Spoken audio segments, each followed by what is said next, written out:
بتبدأ الحكاية في عائلة الميوميوات الجميلة، الأب ماو والأم مياو مياو والولد الصغنن ماو.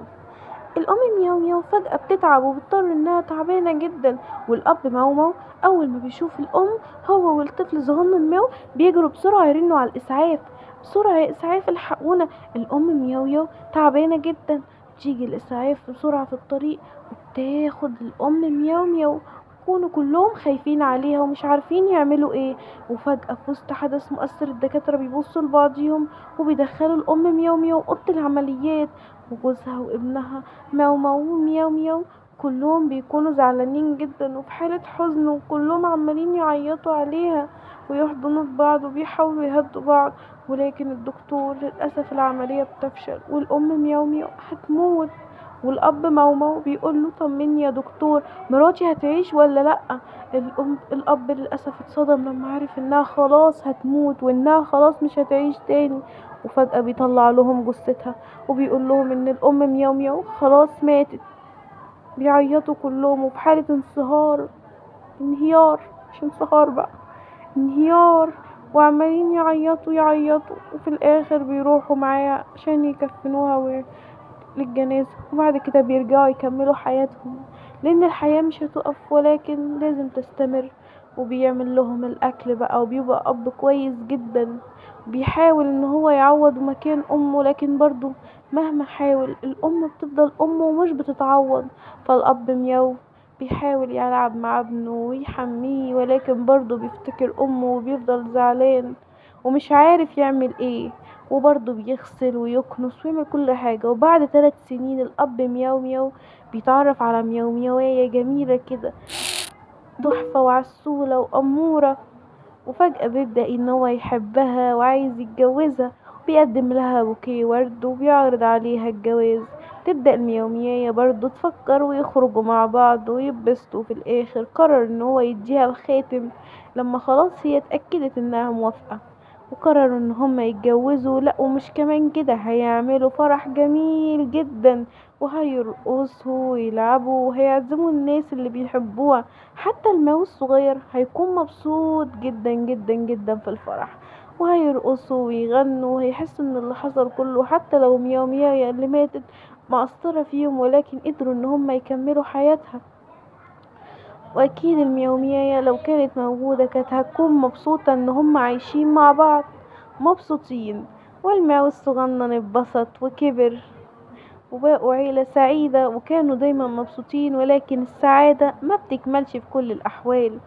عرف المياو مياو ان هو لازم يروح شغل بعيد، فقرر يودع المياومية بتاعته وابنه مياو ويقول لهم ان هو لازم يسافر.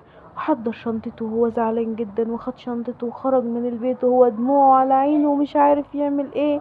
والمومو قعد تودعه هو والمياومي الصغير. واول ما دخل الطيارة وبدأ يطلع والمياومية قفلت الباب، بدأ وشها الشرير يظهر، وراحت على المياو مياو وهي مبرقاله وبتقوله انت هتسمع الكلام ولا ممكن اكلك؟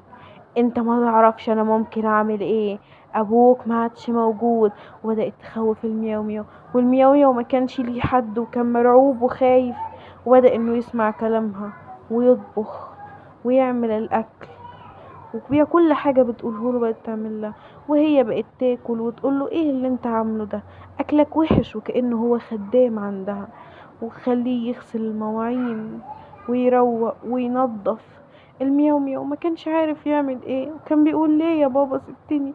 ماما طلعت شريرة قوي وتخليني بغسل وبعمل كل حاجة، حتى المدرسة مرضتش توديهالي. وكان قاعد زعلان وعمال يا بيعمل الاكل يا بيرمي الزبالة يا قاعد بيعيط بيقول انا عملت ايه في حياتي عشان حد يعمل فيا كده. وفجأة الكاميرا بتشوفه، والاب بيعرف ان الام بتعامل المياو مياو ازاي، وبيتعصب جدا ودمه بيغلي، وبيقرر ان هو يروح ويدافع عن ابنه.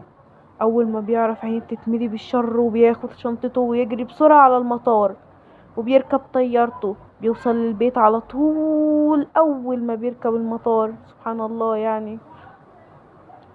وبعدين بيخش البيت وبيشوف ابنه وبيعتذر من ابنه وبيقول له حقك عليا، انا ما كانش قصدي. وبيعيط وبيعتذر على سوء اختياره للمياو مياوية بتاعته. والمياو مياوية بتشوفه وبتقوله انت جيت ازاي؟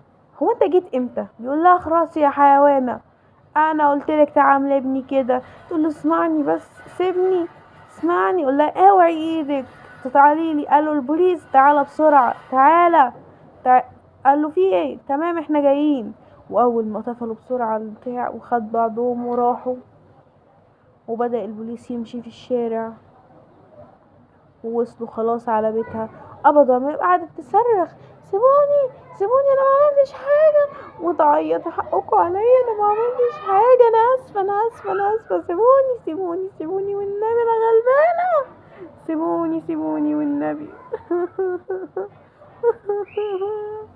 عماله تعيط وتعيط وتعيط وتعيط. وهم كانوا مبسوطين ان الولية الشريرة دي راحت في 60 داهية، وقعدوا يقولوا لها باي ويغزوها. المهم المياو مياو بقى خلاص خرج حياته بقى، وقعد يلعب مع الفراشات لحد ما راحت الفراشة بتاعت خلية نحل. وبسرعة الفراشة النحل كله طلع يجري ورا المياو مياو، ويقرصوا ويقرصوا المياو مياو يرجلي.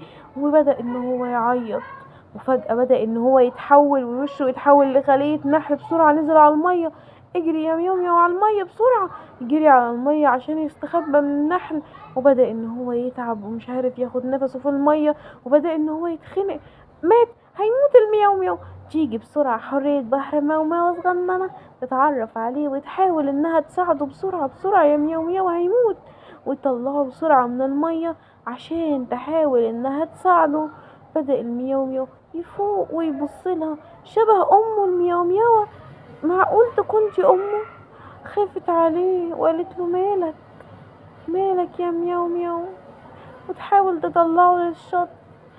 النحل يا عيني قرصه من كل حتة، تحاول تساعده، تحاول تفوقه وتنادي عليه. فجأة بتلاقي النحل جاي بتطلع السبراي وتس في وش النحل كله. يمشي النحل، فجأة بتطلع الدواء وتدي المياو مياو منه عشان يخف ويفوق. والمياو مياو فعلا بيخف ويفوق وبيقعد مبسوط وبيلعب معاها، وبيقعدوا يلعبوا سوا. وفجأة المياو مياو والمياو مياو بيلاقوا وردة، فبيديه المياو مياو الوردة، وبيكونوا مبسوطين جدا جدا. وهي دي حكاية المياو مياوات الجميلة. باي باي.